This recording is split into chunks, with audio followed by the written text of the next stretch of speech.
So mga idol, Kai Sotto sigurado na magiging training sa Amerika kasama ang ilang mga NBA players at NBA teams. And bago natin yan pag-usapan mga kaibigan, please huwag po munang kalimutan mag-like and subscribe and pa-hit ng notification bell.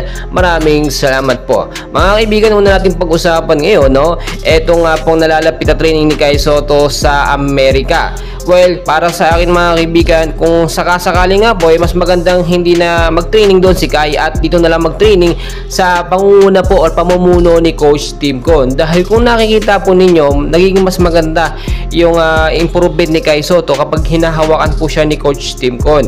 Nagbigay na rin po kasi ng hudyat si Coach Tim Con na walang problema kahit ituloy ni Kai Sotto yung training sa Amerika kasi nga sa July pa naman po, no, yung magiging FIBA Olympic Qualifying Tournament. Pero tinigtot po yan ni Coach Tim Con na kailangan bumalik ni Kai bago po mag-June 20. Yan naman after ng training ni Kai Sotto sa Amerika ay kinakailangan niyang bumalik kapag kakaroon po kasi, no, ang Gilas Pilipinas ng tune-up game sa ilang mga kilalang bansa na lalahok nga po sa FIBA Olympic Qualifying Tournament. So kinakailangan ng presensya ng ating pambato na si Kai Sotto. Sinabi rin po ni Coach Tim Con na si Kai Sotto yung pinaka main asset ng Gilas Pilipinas, main center na gagamitin. Kung sa Yokohama daw, lagi lang at bihira doon nabibigyan ng oras si Kai Sotto, pinagdadamutan ng bola, not this time daw, no? Sa pamamagitan nga po ni Coach Tim Con na sa maayos sa sistema ng Gilas ngayon ay masisigurado na maganda ang kakalabasan po ng tune-up game.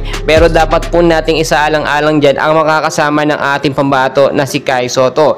As of now po kasi inaayos pa yung Final 12 ng Gilas Pilipinas na makakasama ni Kai Sotto. So kung titignan po ninyo, wala pa namang ibinibigay na official Final 12 lineup. Pero ayon sa ating nakuhang update, no, ay siguradong makakasama si AJ Edu at si Renz. Kung titignan nyo po kasi mga kaibigan, si Renz Abando kasi nagkaroon ng major injury at naging problema yon, no, para hindi siya agad-agad maisama or mapili nga po sa Final 12 ng Gilas Pilipinas. Pero malaki po ang tiwala nito nga po si Coach Tim Con sa magagawa nga po ni Renz Abando at may aambag sa Gilas Pilipinas dito sa FIBA OQT.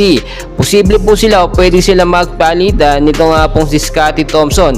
Backup player po itong si Renz Abando at alam naman natin marami na rin napapatunayan si Renz Abando.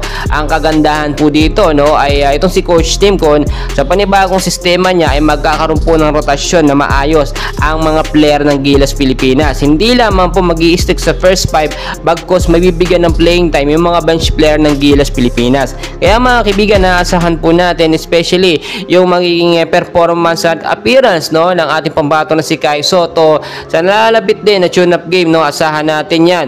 And please mga kaibigan, huwag kalimutan mag-like and subscribe. Maraming salamat po.